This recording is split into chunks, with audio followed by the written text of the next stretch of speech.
Bakit po? Kasi syempre po, Mm. lahat ng mga tao na nakapakalat dito, Mm. ayaw nilang lumabas ang mga pangalan nila.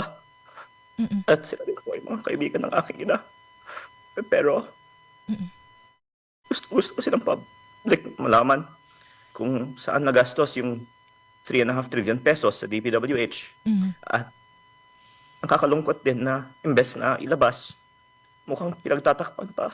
Mhm. Kaya sana si DPWH naman po at si Sec Vince Dizon ang maglabas nito. Mhm. At hindi na lang hanapan sa akin na ilabas ko ang mga listang ito para si Sec Vince na lang po ang maglabas. Mhm. Walang question. At anyway, may kopya po ako. Mm. Kaya pwede ko pong i-corroborate kung ang inilabas niya ay buo at walang tinanggal na pangalan. Mm. Lahat po sa listahan ayaw na lumabas ang kanilang mga pangalan kasi kung Mm. okay naman sa kanila, bakit hindi nila nilalabas ang mga unlawful nila? Mm. At lahat na po ng ma-imagine ninyo ay sinabi na Mm. po sa akin o sa aking ina, Mm. pero wag itabas ito. So pati ho kay Senator Lawrence sa mother ho ninyo may tumatawag, nakikiusap na pigilan kayo magsalita? Ganun ho ba yung sitwasyon, sir?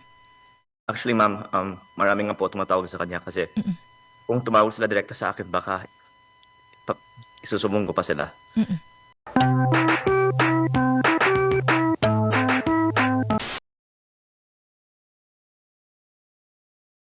Na ano ako, na-disorient ako. So, mga kapuso, tawag dito, so merong mga ganong sagutan, ano ho, sabi ho naman ni Senator Ping Lacson, eto, dun sa Cabral files, so sige, malaman natin mamaya kay Congressman Levice, saan niya nakuha yung allegedly Cabral files. Si Senator Panfilo Lacson po, chairman po ng Senate Blue Ribbon Committee, nabigyan siya nung Cabral files nang galing mismo kay Yuse Cabral, sabi ho niya, nag-reach out sa kanya, mismong si Cabral nung pong sumabog na itong mga isyong ito at nabigyan siya ng mga files at kung ano mang naibigay sa kanya ng mga information kasi daw parang napansin niya noon na gustong mag-cooperate pero merong pag-aalanganin na hindi maipaliwanag. Ngayon yung mga natanggap niya mga documents, ipinasa na niya sa ICI, sa Office of the Ombudsman at Department of Justice ang pagkakaalam ko. Ngayon, dun sa cabinet members na sinasabi na mayroon din daw mga budget insertion, yun yung sabi ng Malacanang ni Undersecretary Claire Castro na magre-react lang sila doon sa mga authenticated na document. Dapat daw patunayan, magpakita ng patunay si Congressman Leviste na authentic o may basihan yung kanyang mga allegation. Yung sinabi na ni Congressman Leviste, kahit papaano, supported nung nung sinabi ni Senator Lacson. Sabi ni Senator Lacson, merong 5 na mga cabinet members based dun sa Cabral files na meron pong budget insertions. Yung isa may initials na ES. Yung ES could mean Executive Secretary. Hindi matutumbok, mag-iisip tayo ES, sino bang ES na nadawit dito? Si dating Executive Secretary Lucas Bersamin.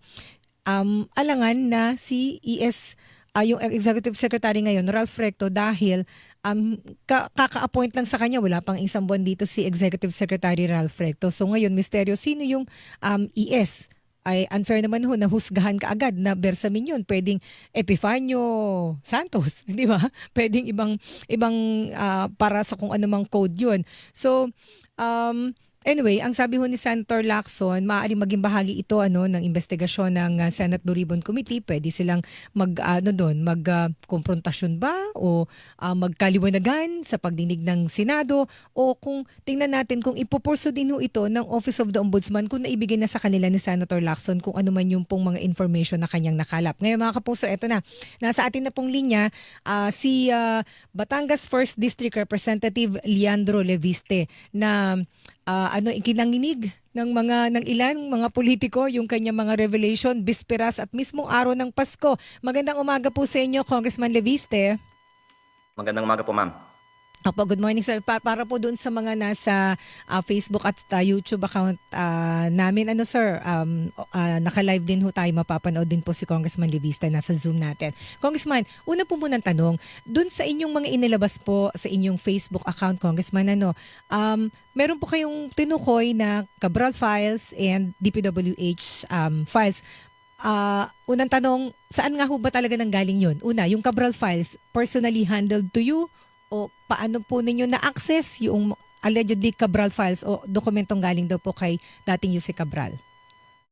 Sinabi nga po ni Secretary Vince na Mm.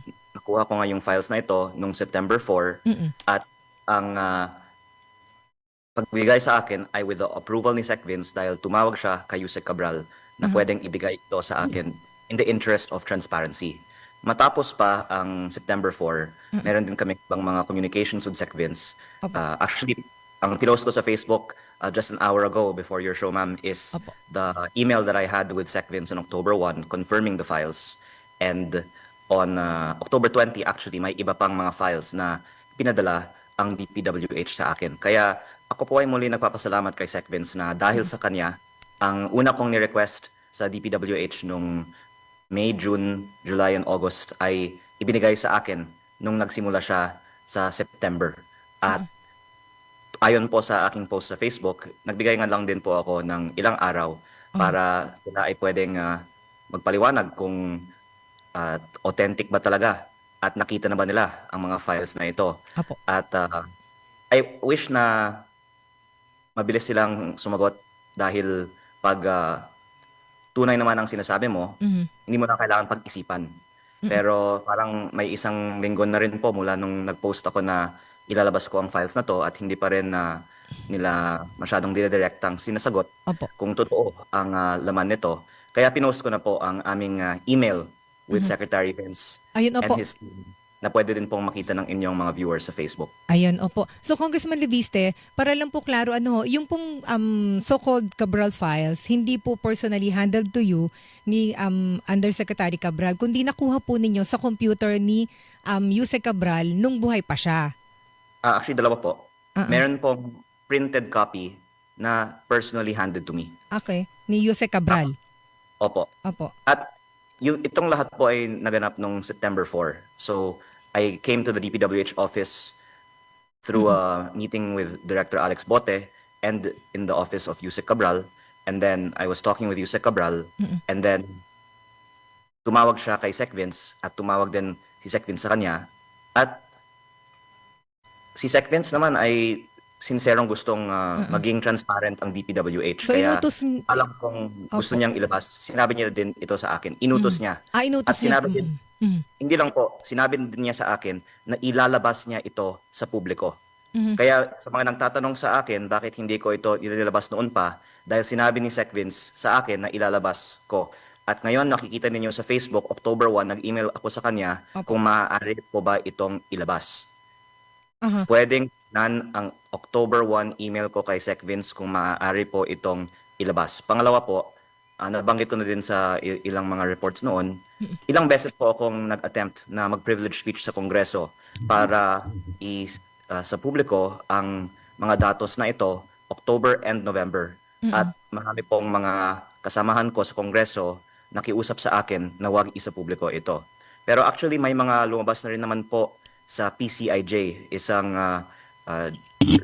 media outlet tungkol sa mga files na ito noong November, at inamin ko na po, ako po ay isa sa mga sources ng article ng PCIJ. Kaya baka kung galing sa akin lang, baka magduda yung mga iba, pero mismo po galing sa PCIJ. Ako po yung isa sa mga sources ng PCIJ. Congressman Leviste, ano po yung sinasabi ni Secretary Vince Dizon, yung sinabi niya sa isang interview na forcibly ninyo kinuha yung DPWH files? Unang-una po, bakit after 5 days lang niya sinabi yan? Actually, November ko pa sinasabi, meron akong files from Yusek Cabral, wala siyang sinabi na ganung kwento. Kaya tila na pinag-iisipan pa nila anong sagutin, pero parang nililihis ang usapan. Bakit na lang hindi ng DPWH ilabas ang kanilang files? Ito po ang gusto kong linawin kasi baka akala ng iba na ako lang ang may kopya nito kaya kailangan ako ang maglabas. Ako po ay may kopya. Ang DPWH at Ombudsman ngayon ay may kopya. May mga media outlets na may kopya. I'm sorry to advertise another media outlet, pero ang BNC gabi-gabi po ay nagpapalabas ngayon ng kanilang mga istorya tungkol sa Cabral files o DPWH leaks. Hindi po yung galing sa akin. At tila may mga taga-DPWH na nagle-leak na ng mga files na ito. At the fact na may iba-ibang mga source na naglalabas ng files na ito ay patunay na hindi ko ito imbento at tugma ang mga sinasabi nila sa kanilang mga report Mm-mm. at sa mga nasa files ko. At si aking hinahangaan na si Senate President Pro Tempore Ping Lacson Mm-mm. ay nagpahayag din Opo. tungkol sa laman ng mga files na ito. Kaya sa tingin ko po, may parehong kopya din po siya sa akin. Ayun, opo. And then, kanina po, na-interview dito sa DZBB si Undersecretary Claire Castro. Sabi niya, kung po illegally acquired yung mga sinasabi ho ninyong mga information or documents ay mawawalan ho ng probative value, walang halaga. So, kayo po ay naninindigan, hindi po ito illegally acquired. In fact, given to you, binigay po sa inyo ng DPWH sa utos ni Secretary Dizon. Ganun po ba? Opo, at paumanhin po na direkta po akong sasagot, pero nagsisinungaling sila dahil ang tagal nga nila bago sumagot dahil noon ko pa pinost ito, noon ko pa sinabi meron akong ganung files. Ngayon lang nila ito sinasabi at nakikita naman ng publiko na hindi naman na issue yung kopya ko. Ang issue, bakit hindi nilalabas ang kopya nila? Ano bang itinatago nila? Kaya pwede po tignan na lang ang laman ng mga files na in-upload ko po sa Facebook at una, dapat nila i-confirm ito ba talaga ang halaga ng mga allocable ng bawat congressman. At ang sinasabi ko po ay marami sa aking mga kasamahan sa Kongreso ay nakiusap at actually tumigil sa akin para mag-privilege speech tungkol dito. Kaya siguro sila din ang mga nakikiusap ngayon kay Sec Vince. At naaawa nga po ako kay Sec Vince kasi alam kong gusto niyang maisa publiko ito. Pero napakalaki po talaga ang pressure na wag malaman ng publiko ang laki ng mga allocable ng mga miyembro ng gobyerno. Ayun na po. So Congressman Leviste, nakikita ko ho dito sa bagong post ninyo, yung exchange ng sulat. Sumulat po kayo sa DPWH, humihingi kayo ng mga dokumento and then nag-reply po sa inyo Undersecretary for Planning Service Attorney Nicasio Conti, tama ho ba? Nireply kayo kasama po may attachment na listahan po. Ito yung meron na pong ito yung katulad ng pinost ninyo, merong NEP restored, kung magkano po yung total budget na in-release, tama ho ba? Unang-una po, yung reply was from the Planning Services email of DPWH Opo. and the letter is actually signed by Secretary Vince Dizon. Ayun, opo. And there's an earlier email as well, October 1 pa lang po. Yung in-upload ko is yung attachment sa October 1 email ko. Yung pinadala naman po ni Planning Services ng DPWH sa akin noong October 20 ay yung laman ng December 25 post ko po sa Facebook. And then yung pong nasa listahan, kasi nakalagay ho, NEP restored, NEP total. NEP po ay National Expenditure Program, ibig sabihin proposed budget pa lang po ito.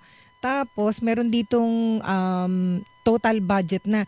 Pag ho ba nakalista dito, ibig sabihin, yung mga pangalan ho, ibig sabihin sila ho yung nag-request ng pondo at na-release ho ba yung pondo at may mali ho ba dito? Unang-una po, ang karamihan ng NEP ay lumalabas din sa GAA.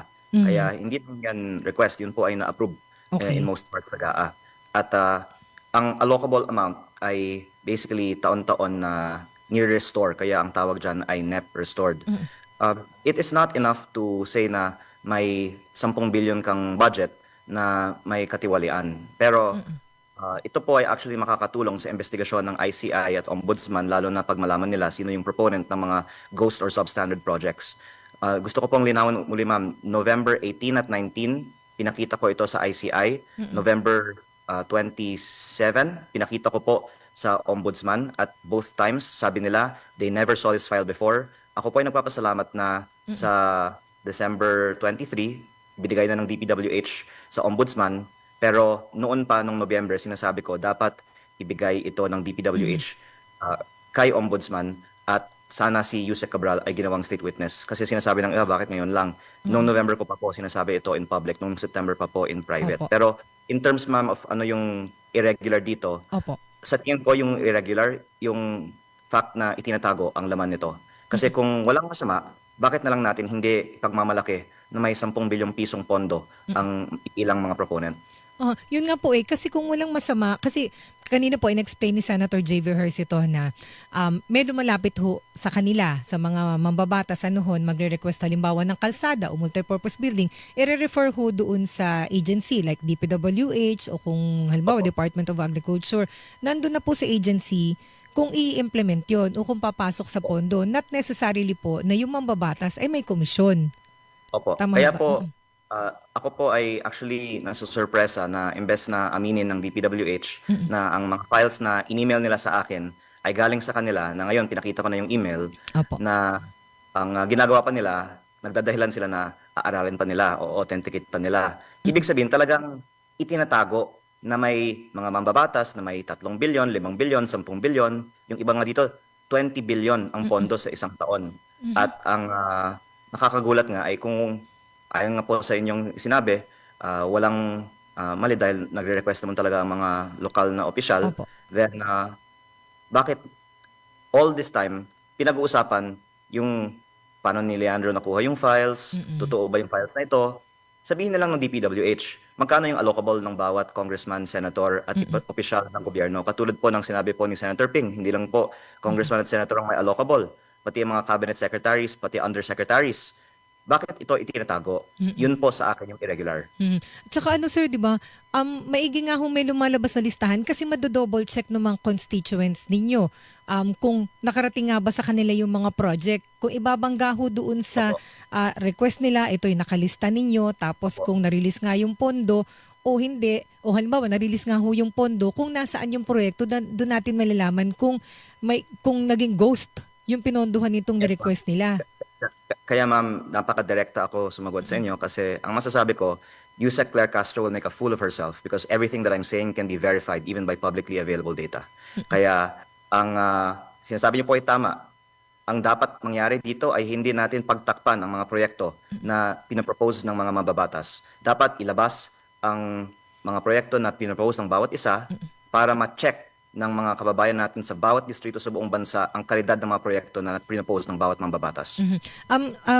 Congressman Leviste, meron ho ba kayong gustong ipanawagan kay Presidente? Kasi ang sumasagot ho sa inyo, si Undersecretary Claire Castro. Siyempre, speaking for Malacanang, pero siya po yung sumasagot. And then si Secretary Dizon, dinidispute din po. Sinasabi niya na hindi niya authenticated yung mga dokumento, pero nagpapakita ho kayo ng pruweba.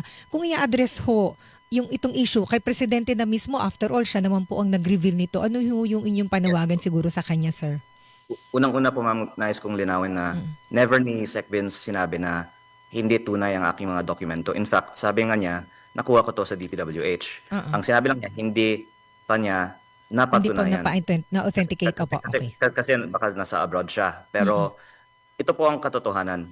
Sinabi sa akin ni Sec Vince noong September na isa sa publiko niya ito. Naniniwala po ako na gusto ni Sec Vince i-reforma ang DPWH. Kaya ang panawagan ko na lang po sana ay wag natin i-pressure si Sec Vince na itago ang katotohanan. Kalimutan niyo na po ako. May datos naman ang DPWH. Sana hayaan natin si Sec Vince na isa publiko lahat ng datos, magkano ang allocable ng bawat politiko, sino ang nag-propose ng lahat ng mga proyekto, bahala na po sino ang matamaan. Yan po ang aking panawagan. At nais ko pong i-credit si Senate President Pro Tempore Ping Lacson dahil siya nga talaga po ang aking inspirasyon sa lahat ng aking ginagawa ngayon. At ang kanyang slogan nga po ay, ang tama, ipaglaban, ang mali, labanan. At mahirap po talaga na ilabas ang mga listahan na nandoon ang mga pangalan ng halos buong gobyerno. Pero kung ito po ang tama at may magaling tayong DPWH Secretary, sana wag natin siyang pigilan na ilabas ang katotohanan. Ito lang po yung exact quote, Congressman De Viste, ni Secretary Dizon. Ito po ay text niya sa GMA News Online. Sabi niya, for the record, wala akong ino-authenticate na dokumento na hawak ni Kong dahil wala akong hindi ko nakikita kung anong sinasabi niya dokumento, so paano ko ma-authenticate?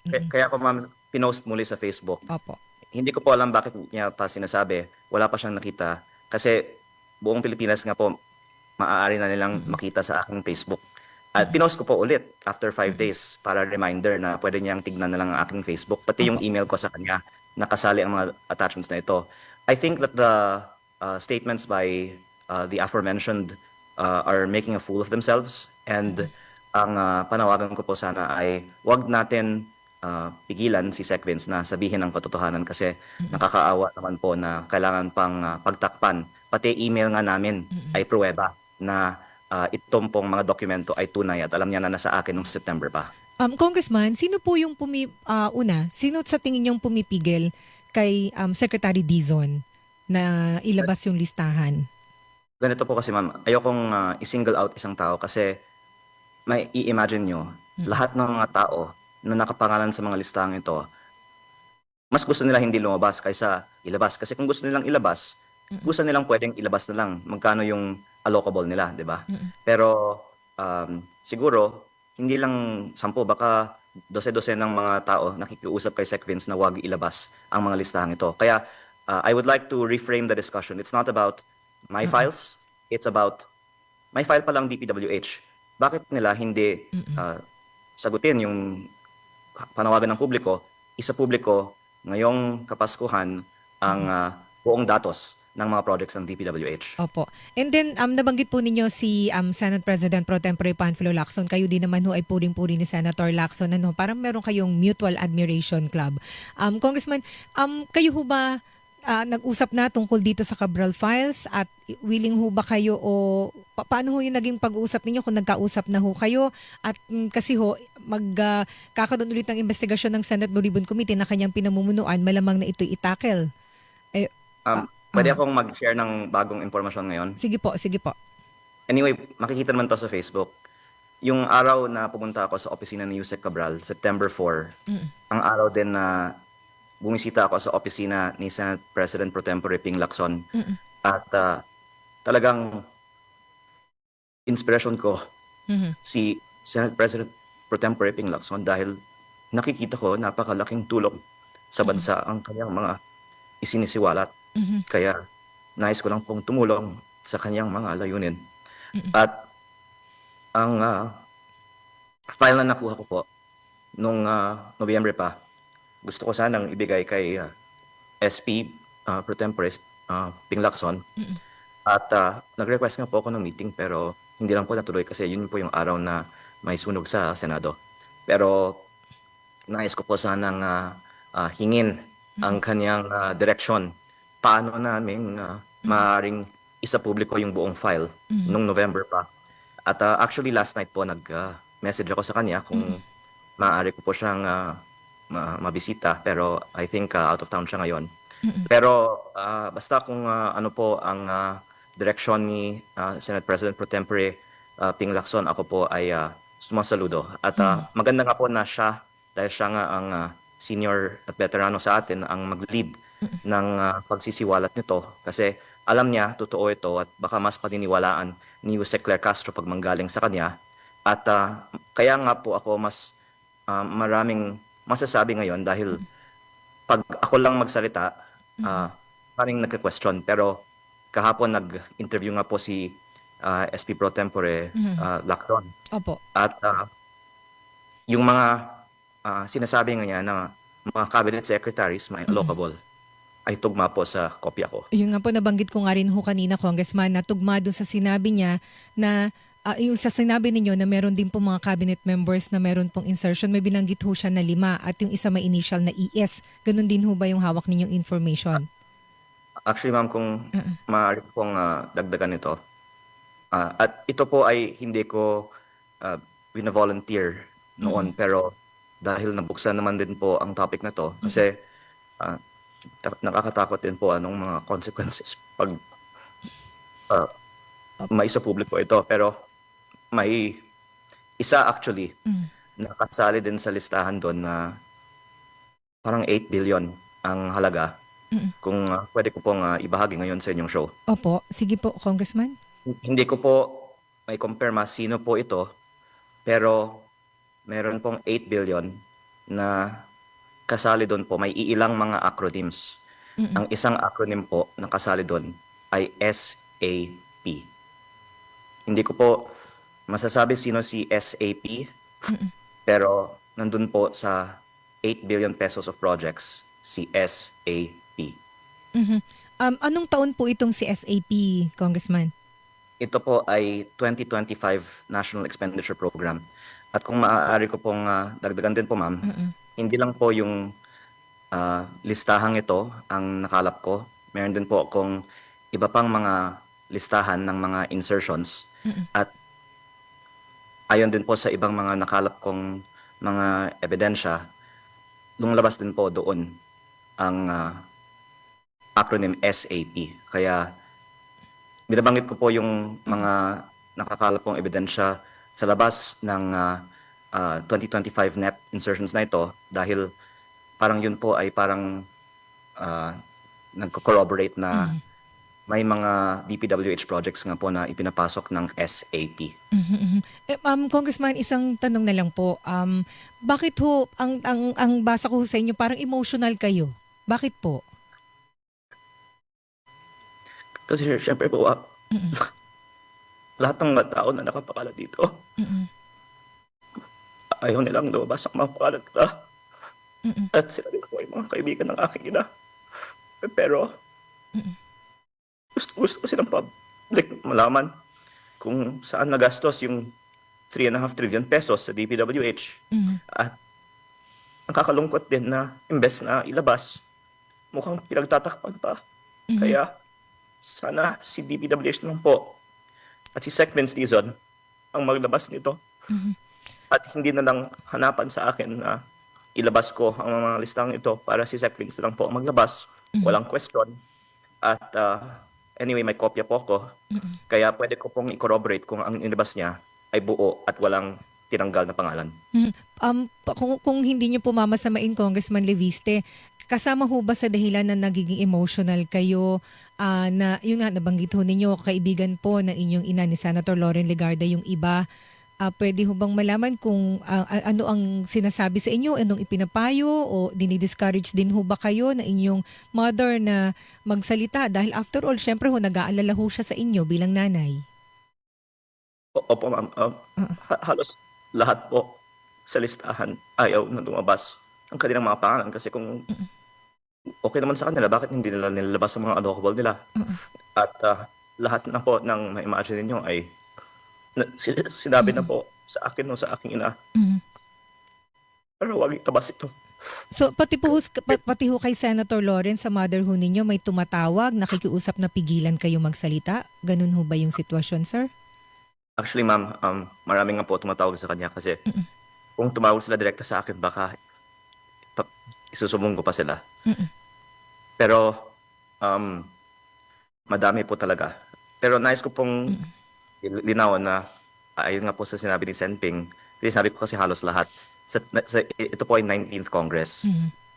At ang mga bagong halal ay syempre, unless otherwise specified, wala naman po sa mga insertions ng Opo. 2025 budget, di ba? Opo. Pero maganda nga po na naibunyag na rin ni Sen Ping Mm. kahapon na mukhang may parehong kopya nga din po kami. Mhm. Kaya kung siya na lang po ang maglabas, mas madali po para sa akin para hindi po ako ang sisisihin. Kasi Mhm. ito po ang importance ng mga list of proponents. Opo. Ang Ombudsman at ICI, parang very superficial lang ang pag-inspect ng mga ghost project kasi Mm. contractor at DPWH engineer lang ang identify natin kung hindi Mhm. natin alam sino yung nagpapondo. Mhm. Pero kung makita natin ang listahan ng mga proponents at Mm. ang karamihan ng mga proponents ay may mga koneksyon sa mga contractor na gumawa ng mga proyekto, yan po ay pwedeng dadagdag sa Mhm. case build-up ng Ombudsman at ICI. At baka ito po ay makakatulong sa pagpapakulong ng mga mas malalaking mga isda. Mhm. Kaya napakabigat din na ilabas ito. Lalo na Opo. may mga proponent na sila mismo ang contractor Mm. sa mga proyekto. Meron din po Mm. mga closely associated sa mga contractors. Hindi naman po yan conclusive evidence, pero yun po ay basis for further investigation. Mm. Kung may mga makukulong, kung may mga mamamatay pa Mm. pagkatapos nito, ayoko ko naman po na ako ang masisi. At parang it actually lightens the burden on me knowing na si Senping, Mm. ang bilyonaryo, at ang DPWH Ombudsman at ang kanilang mga staff ay Opo. lahat may mga kopya. Opo. Pwede sila na lang din po ang sa publiko. Congressman, isa na lang, Congressman. Kayo ho ba nagdagdag ng security? Sorry, dalawa pala. Kayo ho ba ay nakakatanggap na ng mga pagbabanta sa inyong buhay? At pangalawa, kinailangan niyo ho bang magdagdag ng seguridad? Kasi hindi ho biro yung mga inilalabas ninyong information. Basta ma'am, sinabi ko, Mm. kung may mangyari sa akin, lalabas naman din po lahat. Kaya wala naman pong dahilan na isipin nila na patahimikin ako at hindi nalalabas ang mga listang ito.